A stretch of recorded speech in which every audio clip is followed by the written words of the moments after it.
আপুনি চাই আছে India today north east Assam Rana Gogoi অৱশেষত ভুল স্বীকাৰ কৰিবলৈ বাধ্য হ'ল মন্ত্ৰী জয়ন্ত মল্ল বৰুৱা আৰু ক্ষমা নহয় এবাৰ দুখে প্ৰকাশ কৰিছে কিন্তু সংবাদ প্ৰতিষ্ঠান বা সাংবাদিকৰ দাবী আছিল মন্ত্ৰী জয়ন্ত মল্ল বৰুৱাই ক্ষমা বিচাৰিব লাগিব কিন্তু সাংবাদিকক তাচ্ছিল্য কৰি তেওঁ অনুতপ্ত হৈছে দুখে প্ৰকাশ কৰিছে কিন্তু ক্ষমা এতিয়াও সাংবাদিকক বিচৰা নাই সংবাদমেল সম্বোধন কৰি মন্ত্ৰী জয়ন্ত মল্ল বৰুৱাই সাংবাদিকক মাতি আনি সংবাদমেল সম্বোধন কৰি এগৰাকী সাংবাদিকক তাচ্ছিল্যসূচক অপমানসূচক মন্তব্য কৰিছিল কৈছিল মই তলৰ শ্ৰেণীৰ মানুহৰ লগত কথা নাপাতো আপুনি পঢ়িব নাজানে দিয়ক এইবিলাক আপোনাৰ দৰে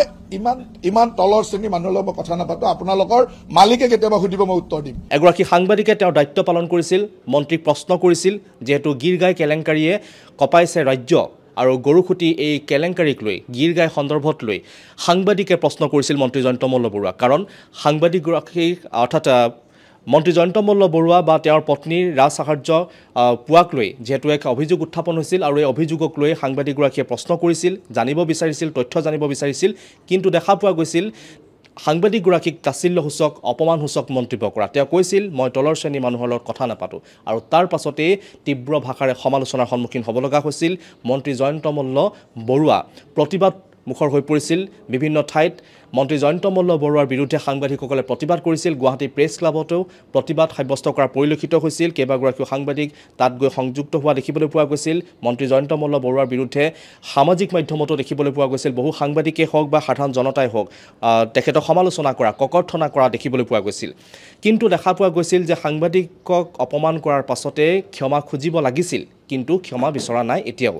তেওঁ দুখ প্ৰকাশ কৰিছে তেওঁ আজি সামাজিক মাধ্যম যোগে তেওঁ সেই কথা প্ৰকাশ কৰিছে কিন্তু এতিয়াও কেমেৰাৰ সন্মুখত আহি তেওঁ বা সংবাদ মাধ্যমৰ সন্মুখত তেওঁ কোনো ধৰণৰ ক্ষমা বিচৰা বা অপমানসূচক মন্তব্য কৰাৰ বাবে বা তাচ্ছিল্যসূচক মন্তব্য কৰাৰ বাবে তাত তেওঁ যিয়েই নকক লাগে সেই ক্ষেত্ৰত কিন্তু তেওঁ ক্ষমা বিচৰা দেখিবলৈ পোৱা নগ'ল কিন্তু অনুতপ্ত বা দুখ প্ৰকাশ কৰা দেখিবলৈ পোৱা গ'ল সিদিনালৈকে দেখা পোৱা গৈছিল মন্ত্ৰীগৰাকীয়ে সংবাদমেল সম্বোধন কৰি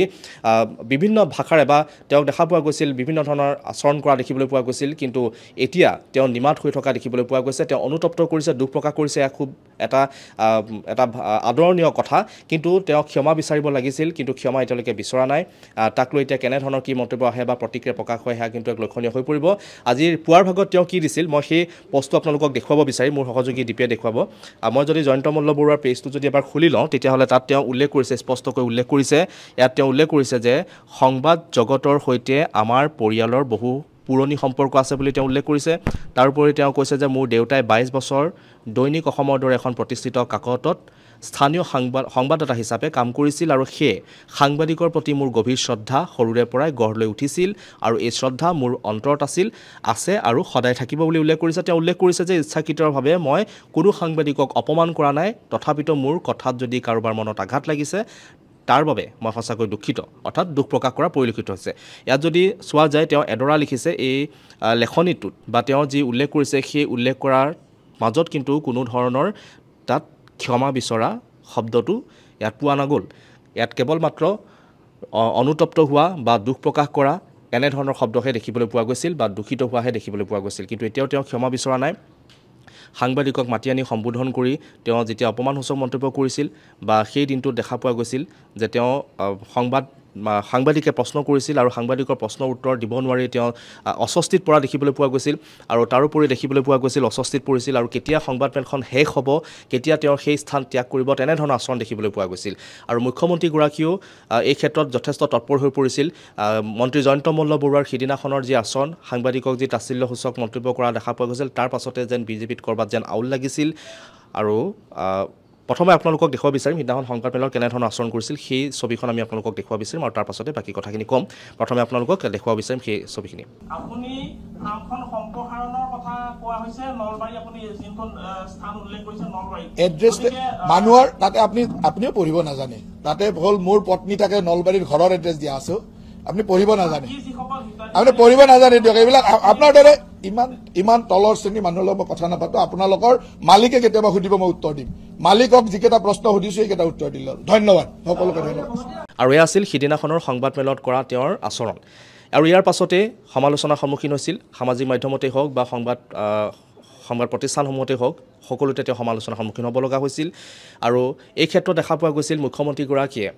শনিবাৰৰ দিনটোত সংবাদ মাধ্যমৰ আগত তেওঁ উল্লেখ কৰিছে যে যদি মন্ত্ৰী জয়ন্ত মল্ল বৰুৱাই তেনেধৰণৰ তাচ্ছিল্যসূচক অপমানসূচক মন্তব্য কৰিছে তেতিয়াহ'লে তেওঁ ক্ষমা খোজাটো উচিত আৰু তেওঁ কেৱল ক্ষমা খোজাটো উচিত বুলিয়েই নহয় মুখ্যমন্ত্ৰীগৰাকীয়ে নিজেও তেওঁ সংবাদ মাধ্যমৰ সন্মুখত মন্ত্ৰী জয়ন্ত মল্ল বৰুৱাৰ হৈ ক্ষমা খোজা দেখিবলৈ পোৱা গৈছিল তাৰ পাছতে আজিৰ দিনটোত অৰ্থাৎ পুৱাৰ ভাগত দেওবাৰৰ দিনটোত পুৱাৰ ভাগতে তেওঁ সামাজিক মাধ্যমত উল্লেখ কৰিছে সেই সকলোবিলাক কথা দুখিত হোৱাৰ কথা উল্লেখ কৰিছে আৰু মুখ্যমন্ত্ৰীৰ ধমকতেই হওক বা ৰাজ্যিক বিজেপিৰ সভাপতি দিলীপ শইকীয়াৰ ধমকতেই হওক তেওঁ কিন্তু কেৱল দুখ প্ৰকাশ কৰাহে দেখিবলৈ পোৱা গ'ল ক্ষমা খোজা এতিয়াও দেখিবলৈ পোৱা নগ'ল ইয়াৰ পাছতো তেওঁ কেমেৰাৰ আগত কিন্তু কোনো ধৰণৰ মুখ উলিয়াই বা তেওঁ সংবাদমেল সম্বোধন কৰি ক্ষমা খোজা বা দুখ প্ৰকাশ কৰা দেখা পোৱা নগ'ল কেৱল সামাজিক মাধ্যমতে তেওঁৰ দুখ প্ৰকাশ কৰা দুখিত হোৱাটো সীমাবদ্ধ হৈ থাকিল এতিয়া এই ক্ষেত্ৰত সংবাদ প্ৰতিষ্ঠান বা সাংবাদিকসকলে কেনেধৰণৰ এই অৰ্থাৎ আদৰণীয় বা এই ক্ষেত্ৰত কেনেধৰণৰ কি তৎপৰতা বা গ্ৰহণ কৰে বা এই ক্ষেত্ৰতে তেওঁলোক সন্তুষ্ট হয় নে না সাংবাদিকসকল সন্তুষ্ট হ'বনে নহয় সেয়াও কিন্তু এক লক্ষণীয় বিষয় হৈ পৰিছে আৰু শেহতীয়া তথ্যৰ বাবে